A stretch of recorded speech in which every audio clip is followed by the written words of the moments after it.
आओ बच्चा next question discuss करते हैं। इस क्वेश्चन में दिया हुआ है कि एक 200 न्यूटन वेट का ब्लॉक हॉरिजॉन्टल पे रेस्ट कंडीशन पे है, मतलब रेस्ट क्या बेसिकली उस पर पी फोर्स लगा हुआ है। ठीक है, पी फोर्स लगा है बेसिकली, और इस पी फोर्स की आपको वैल्यू फाइंड आउट करनी है। ठीक है, और गिवन है कि इसके ऊपर 100 न्यूटन का एक ब्लॉक, एक और अनदर ब्लॉक, जो कहते हैं अनदर ब्लॉक इसके ऊपर रखा हुआ है, और जिस पे एक स्ट्रिंग के थ्रू वो वर्टिकल वॉल से फिक्स है। ठीक है,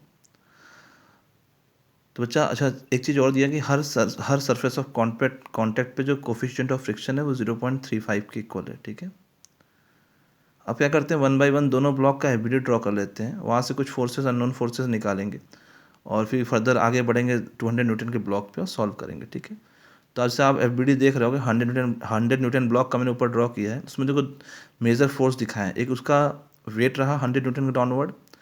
ठीक है, एक अपवर्ड रिएक्शन आएगा उस पर, जो कि ब्लॉक 200 न्यूटन लगाया होगा, क्योंकि वो 200 न्यूटन ब्लॉक पे रखा हुआ है ना, तो उसमें एक रिएक्शन अपवर्ड लगाया होगा।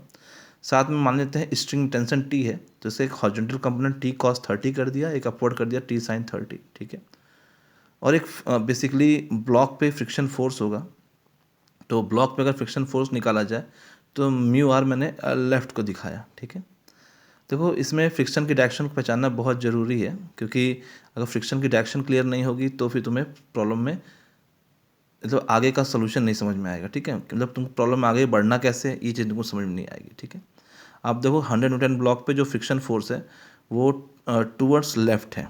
ठीक है, क्यों भाई, मैंने आपको बहुत ही एक सिंपल वे सिखाया था ना कि देखो आप अगर इसको देखना चाहो कि मोशन के जस्ट अपोजिट, तो वैसे भी देख सकते हो।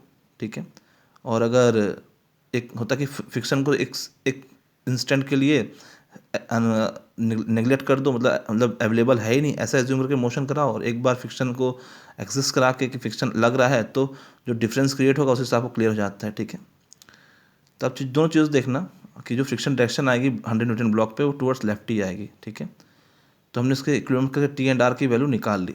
फर्दर हमने फिर F B D 200 newton block का ड्रॉ किया। ठीक है, और सॉल्व किया उससे, तो आर वहाँ पे एक जो रिएक्शन ब्लॉक पे लगाए थे अपवर्ड ना, आर 100 न्यूटन ब्लॉक पे, वही रिएक्शन फर्दर इसी 200 न्यूटन ब्लॉक को अपोजिट डायरेक्शन में मिलेगा। देखो मैंने दिखाया है 200 न्यूटन के साथ में एक रिएक्शन और दिखाया आर।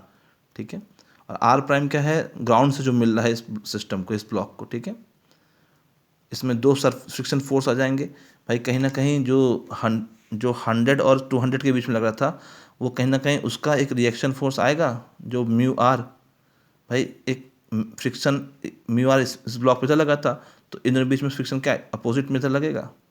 ठीक है, ये म्यू आर क्या है, ग्राउंड के बीच में और ब्लॉक के बीच का है, ये म्यू आर प्राइम, और ये म्यू आर है 100 न्यूटन एंड 200 न्यूटन वाले के बीच का है। ठीक है, 100 न्यूटन और 200 न्यूटन के बीच का ये म्यू आर है, और ये म्यू आर प्राइम ग्राउंड और इस ब्लॉक के बीच का फ्रिक्शन फोर्स है। दोनों को सम करके दिखा दिया म्यू आर प्लस, तो आप सॉल्व करना R prime is equal to R plus 200। ये आर कौन सा बेटा, जो ये रिएक्शन लगाया था ना आर, उसी का मतलब रिएक्शन, मतलब उसी का action of 100 Newton block on 200 Newton. ठीक है, तो सॉल्व करिएगा, इससे आप पहले यहाँ पे टी एंड आर निकाल लेना, फिर आर जब निकल आए तो पी निकल आएगा। ठीक है, क्योंकि आर प्राइम निकल आएगा, आर और आर प्राइम प्लस करके आप निकाल लोगे पी की वैल्यू। ठीक है।